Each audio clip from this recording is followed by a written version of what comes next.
Mr. President, Orrin G. Hatch will be remembered for many things.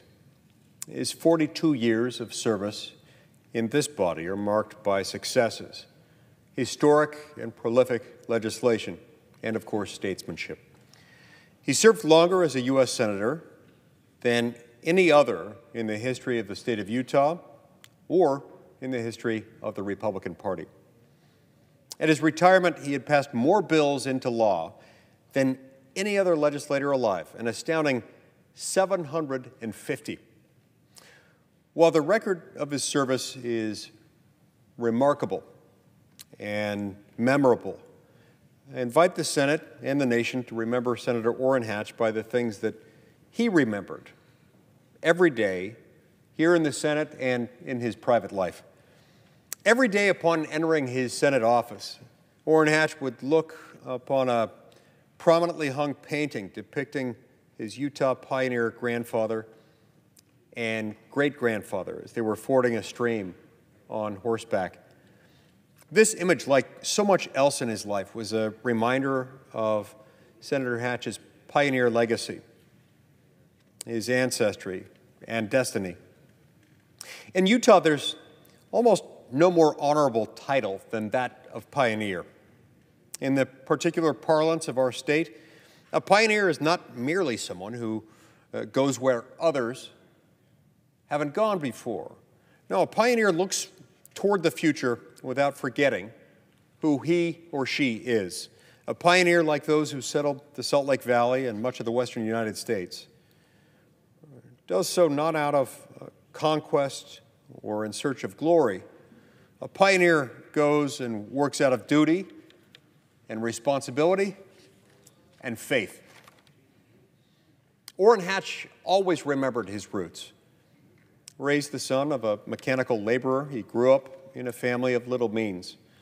Orrin was one of 9 children, raised in a cramped Depression-era home without indoor plumbing. 2 of Orrin's siblings died young.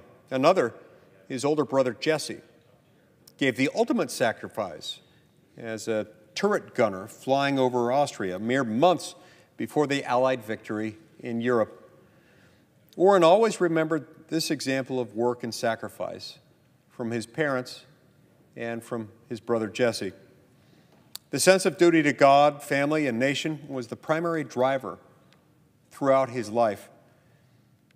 He served a 2-year mission for the Church of Jesus Christ of Latter-day Saints in Ohio.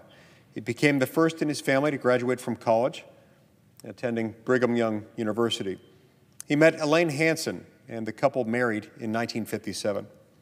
They later returned to Pittsburgh, Pennsylvania, and Orrin completed law school at the University of Pittsburgh School of Law while living in what had previously served as a chicken coop in his parents' backyard.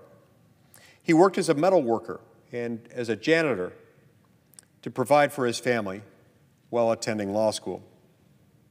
Never one to make much of a fuss about it, Orrin Hatch just did the work that was expected of him, and he did it remarkably well. He knew that life was not easy and that he couldn't expect handouts. He developed the reputation of a fighter, and while a dedicated friend with an inviting laugh, he would never forget the lessons he had learned young while in the amateur boxing ring. After moving back to Utah and running a successful law practice in Salt Lake City, Orrin ran for the Senate to fight for the moral fiber and everyday work ethic of Americans that he felt was not being represented adequately in Washington, D.C. He won, and he set out to defend family values and constitutional principles. He would remember to do so throughout his career, pioneering the Hatch Amendment, a proposed constitutional amendment which sought to correct the erroneous claim that there is a constitutional right to abortion, one that prohibits states from protecting unborn human life, and steadfastly advocating for a balanced budget amendment to the U.S. Constitution.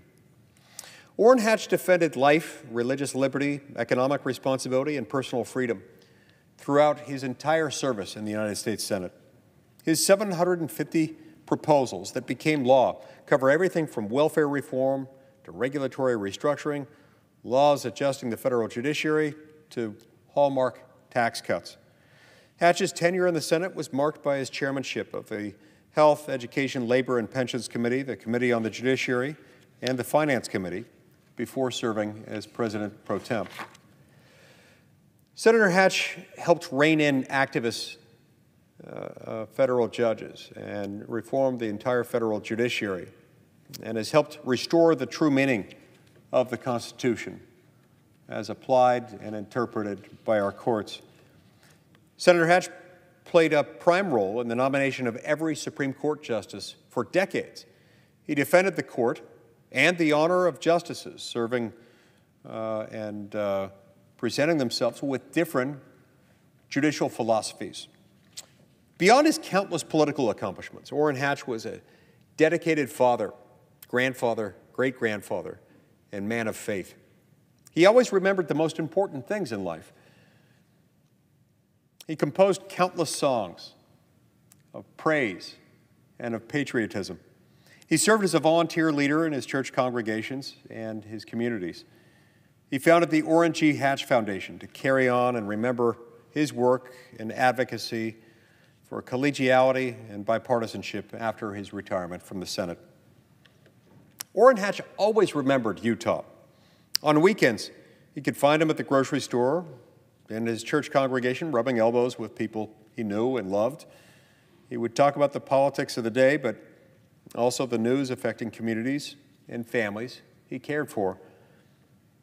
Those who knew him felt the care and the interest that he had. After I had served as his Senate page as a high school student, there were just a couple of photos on my wall as a teenager. One was of Karl Malone in his Utah Jazz jersey, and another was a photo of me with Senator Orrin Hatch, one of my prized possessions. Later, when I was serving as a missionary along the U.S.-Mexico border on the Texas side, Senator Hatch sent me a note along with a $10 check suggesting that I use it to go get a good lunch. I cherished the note and never could cash the check. You see, the memory and the memento were worth so much more than the lunch it could buy. I still have that check. It's a prized possession. Orrin Hatch also remembered to work. He would come to the Senate early and stay late. He would think years ahead and persistently, methodically pursue his plans. He would take the time to build coalitions behind ideas and bring about needed reforms. Senator Hatch knew that the Senate was designed to be the cooling saucer where ideas would steep and percolate, often over the course of years and even decades. Yet Orrin always remembered the people behind the politics. He was a mentor and a friend to senators from both sides of the aisle, and he built deep friendships with people of all political backgrounds. He cherished a friendship with Senator Ted Kennedy and called the late Justice Ruth Bader Ginsburg a dear friend. He instilled his hallmark good humor and sense of duty on the newer members of the Senate. I was one of them. He greeted and accepted me warmly, mentioning only a few times over the years the fact that I had decades previously served as his Senate page. He was a force for collegiality and cooperation. While he remained dedicated to the principles and people who brought him to the Senate, he would work with anyone and everyone to get the job done. Orrin Hatch was a giant of the Senate and a veritable pillar in Utah.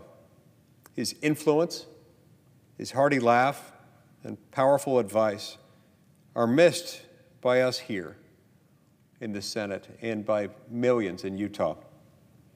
I know I speak for the entire Senate in sending our deepest condolences and warmest appreciation to Elaine and to their children, Brent, Marcia, Scott, Kimberly, Alyssa, and Jess, as well as their grandchildren and great-grandchildren. The gift of Senator Hatch's life of service has made our state and our nation better. As I said, Mr. President, there is perhaps no more noble title in Utah than that of pioneer. Orrin Hatch was a pioneer through and through, not just the descendant of pioneers, but a pioneer in his own right.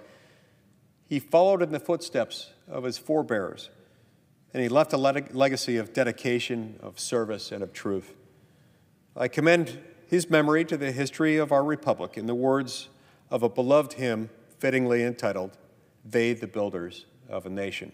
Here's how it goes. They the builders of the nation, blazing trails along the way, stepping stones for generations, were their deeds of every day. Building new and firm foundations, pushing on the wild frontier, forging onward, ever onward, blessed, honored pioneer. I bid my friend, Senator Orrin Hatch, onward, ever onward. May we, as a nation, forever remember his legacy, is my prayer. Thank you, Mr. President.